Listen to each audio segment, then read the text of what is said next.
The test is in 4 parts. Part 1, Part 2, Part 3, and Part 4. Now look at Part 1. Part 1. You will hear a conversation between Harry and Andrea, two students who have just finished their final exams. First, you have some time to look at questions 1 to 5.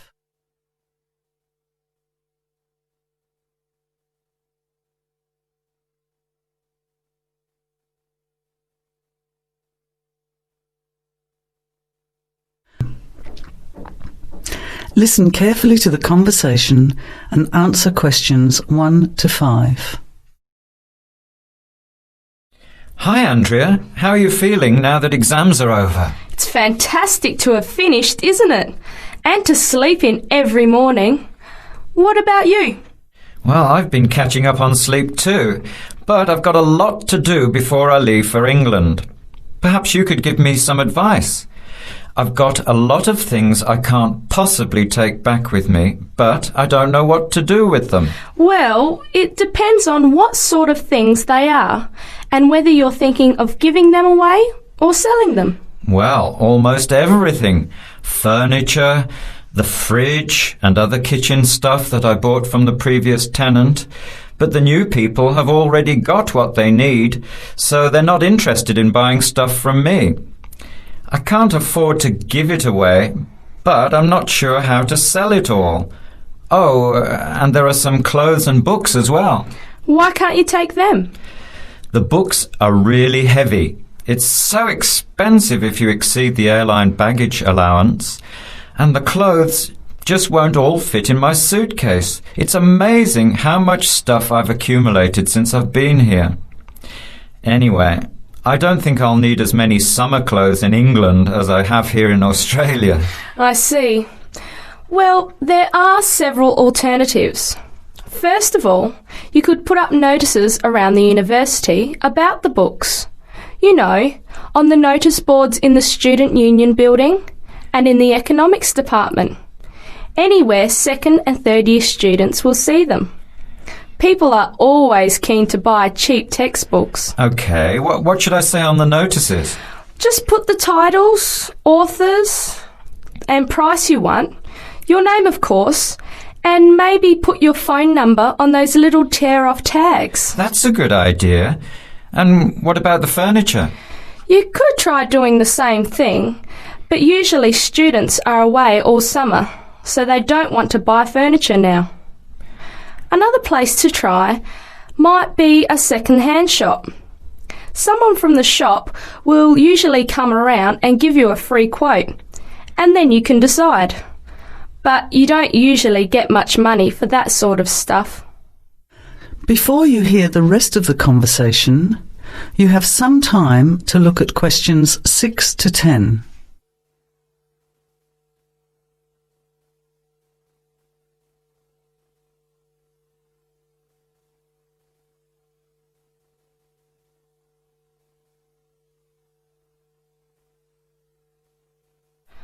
Another alternative is to put an advertisement in the Trading Post. Do you know that paper? It comes out every week advertising things people want to sell. You have to pay to put the advert in and then hope people phone. Give them as much information as possible, and if they're interested, invite them to come and have a look. The hard part is agreeing on a price. No, I haven't seen the Trading Post, but I should have a look at it. And I could advertise the fridge, the microwave and the furniture. But the kitchen stuff isn't really that good. You know, old cutlery, a few pots and pans and some plates and things. What shall I do with them? Well, another option is to donate the kitchen things to a charity shop. You know, like the Salvation Army or St. Vincent de Paul. Why don't you get a second-hand shop to give you a quote first? Yes, I could do that. Find out how much they'll give me and then decide whether to sell them or give them away. But I've still got the clothes. A charity shop will take them too, as long as they're in good condition. And even though you don't get any money, at least you know that someone who really deserves some help has benefited. That's a good point. I'll advertise the expensive stuff, the furniture, and donate the clothes and kitchen stuff. Let's go and buy a trading post and you can help me write the advert. Well, actually, I'm interested in buying the fridge and the microwave, depending on the price, of course. OK, let's see how good you are at bargaining. That is the end of part 1. You now have half a minute to check your answers.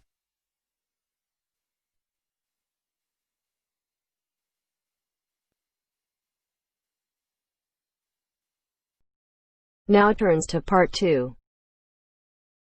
Part 2. You will hear part of a local radio program about fighting air pollution in Canadian towns. First, you have some time to look at questions 11 to 14.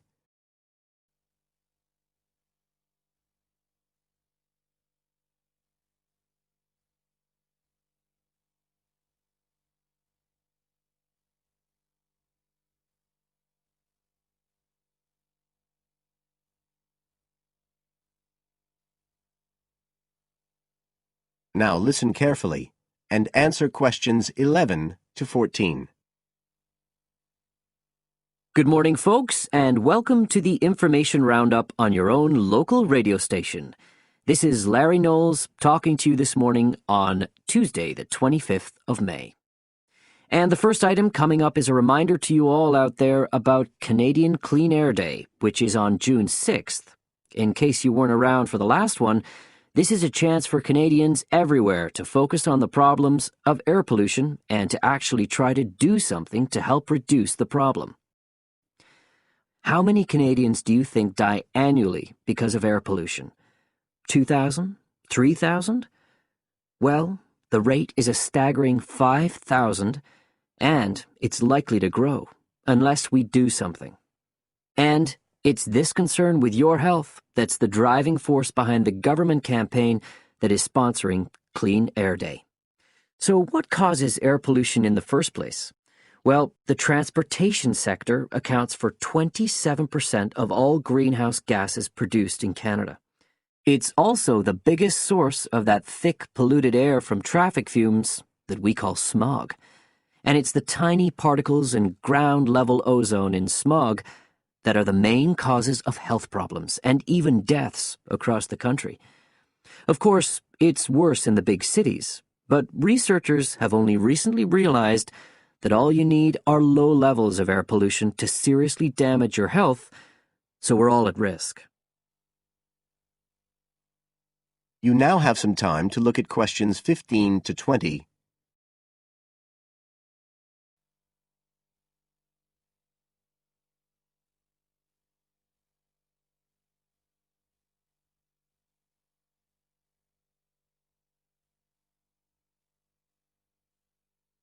Now listen and answer questions 15 to 20. So, what can we do to fight air pollution? Well, it should be pretty obvious by now that the way we get to and from work every day can have a big impact on the air we breathe. So the easiest action you can take on Clean Air Day is to accept what we call the commuter challenge and get to work on foot or by cycling for a change. If you have to use your car, try carpooling and share the drive, or better still, use public transit. If everyone tries this for just one day, you'll be amazed by the difference it can make to the air in our towns and cities. But there's more you can do to improve air quality. For example, you can plant trees. And if you don't have a garden, then you can do your bit in other ways. For instance, did you know that modern, improved wood stoves can reduce wood smoke by as much as 80 to 90%? So you can make a big difference if you upgrade the appliances you use in your home. The government is also working hard on your behalf to clean up our air. Its priority is to reduce the emissions that cause smog, and they have clear plans to get there. Last year, Canada and the United States agreed to reduce emissions on both sides of the border between the two countries, and they plan to reach their targets in the next few years. The government's also taking action to get cleaner fuels. It's already reduced the sulfur contained in gasoline, and it hopes to reach the reduction target for sulfur in diesel by next year. But the measures don't just focus on the motorist. The federal government's also working to reduce emissions from power plants and factories right across the provinces. You can find out all about government action and all the plans for Clean Air Day. That is the end of part 2. You now have half a minute to check your answers.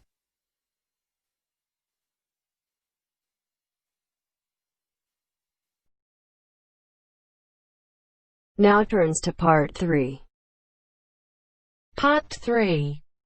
You will hear a conversation between a student, Dave, and his tutor about a project that Dave has done about work placements.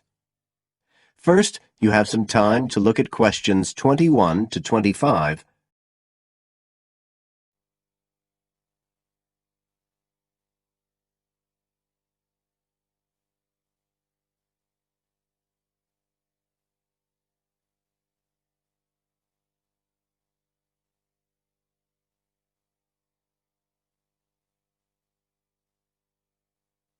Now listen carefully and answer questions 21 to 25.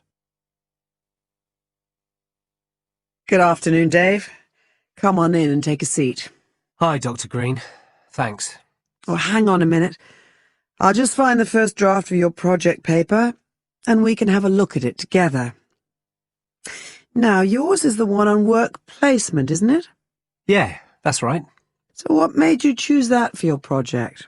Well, I suppose it was because sending students off to various companies for work experience seems to be such a typical part of educational courses these days.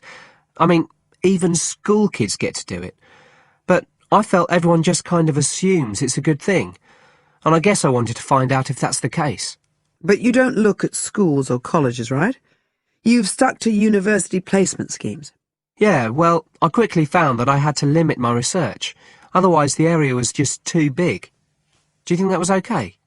I think it's very sensible, especially as the objectives might be very different. So how many schemes did you look at? Well, I sent out about 150 questionnaires altogether. 50 of each to university authorities, students and companies.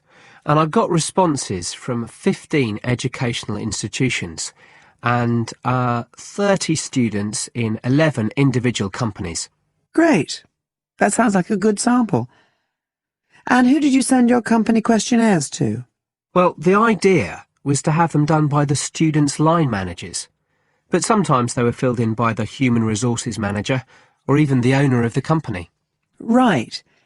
I didn't find a full list anywhere, so I think it's very important to provide that, really. You can put it as an appendix at the back. Right. I've got a record of all the respondents, so that'll be easy. I hope other things were okay.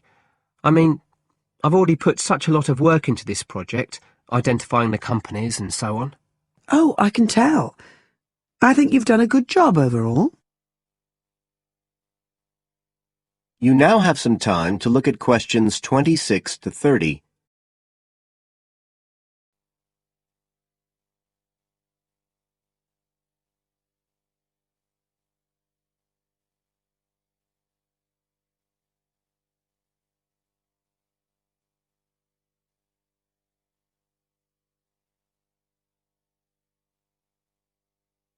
Now listen and answer questions 26 to 30.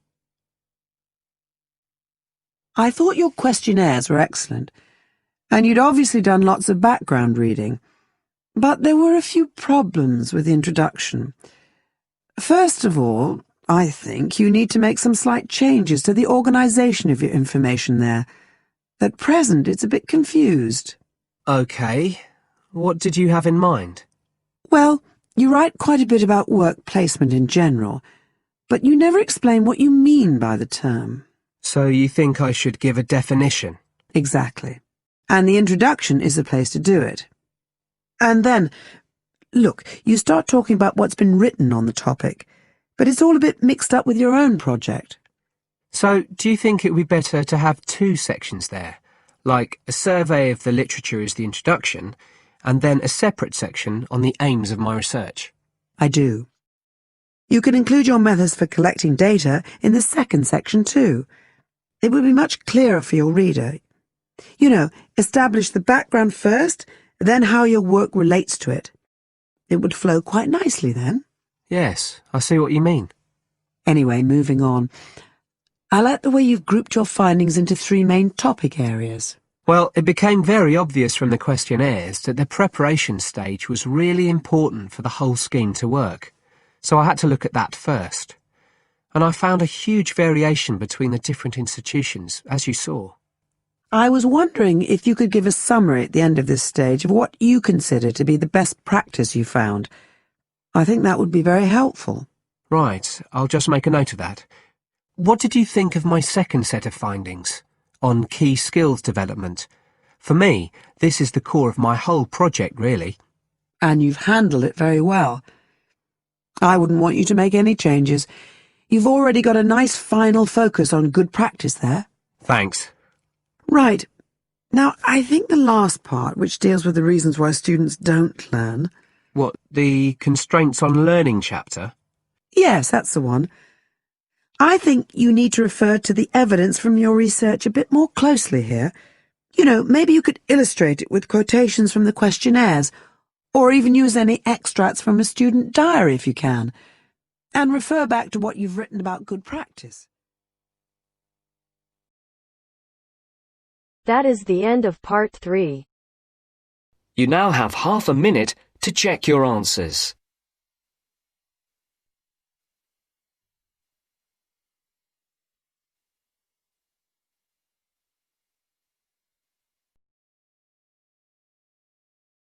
Now turns to part 4. Part 4. You will hear a talk about developments in public transport in large cities. First, you have some time to look at questions 31 to 40.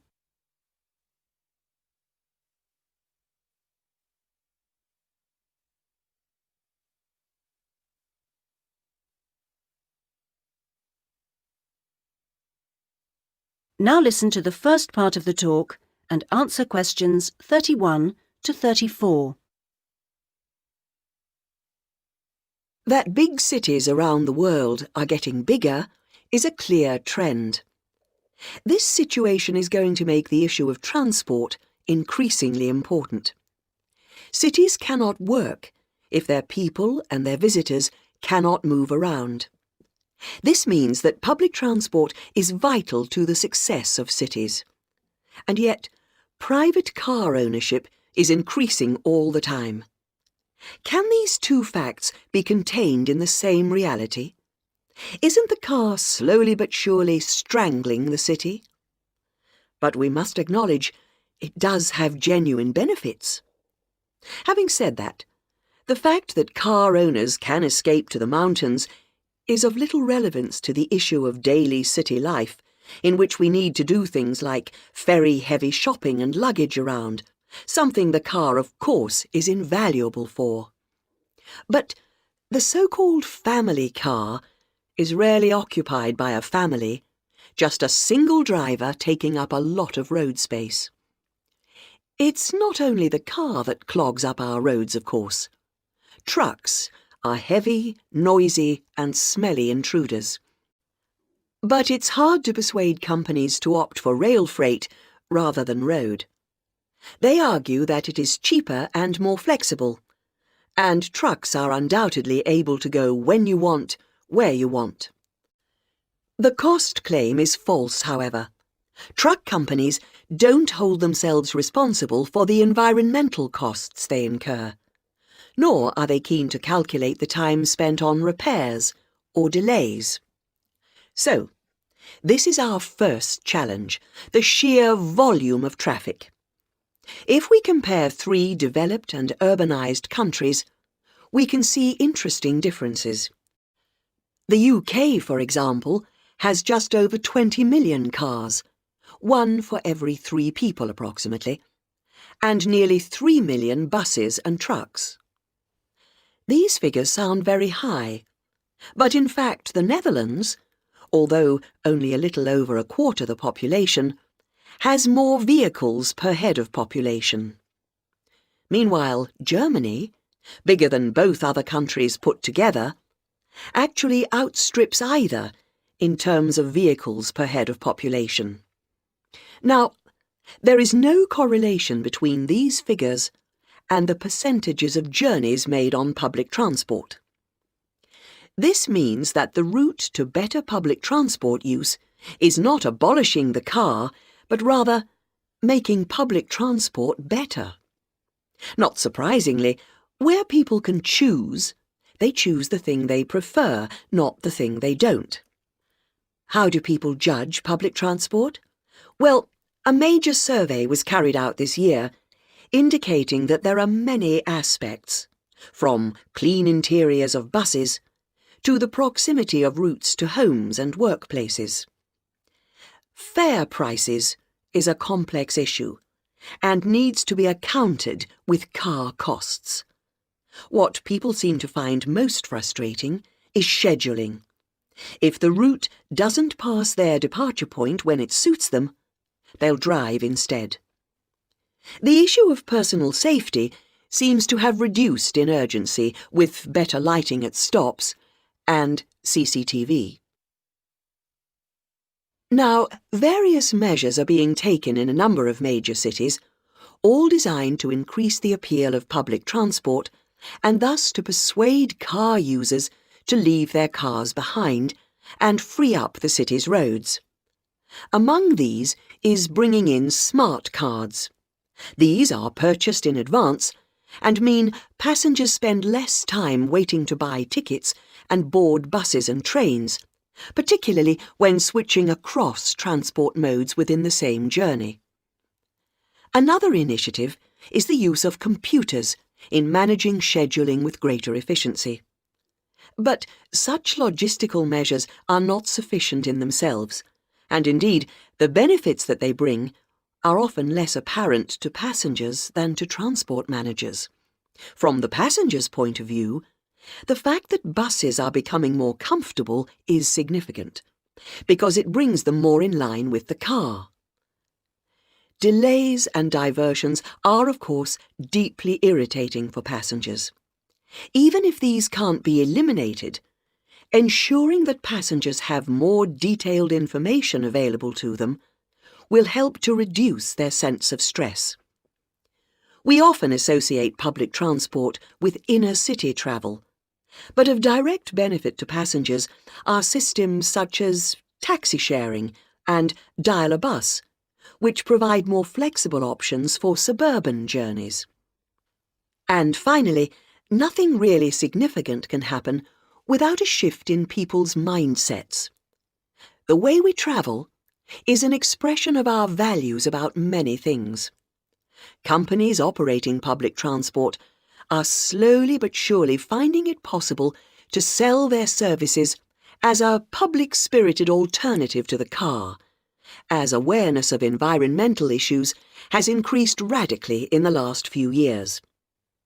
Overall, then, this combination of steps and changes has a good chance of shifting the city out of the car and onto the bus and train. That is the end of part 4. You now have half a minute to check your answers.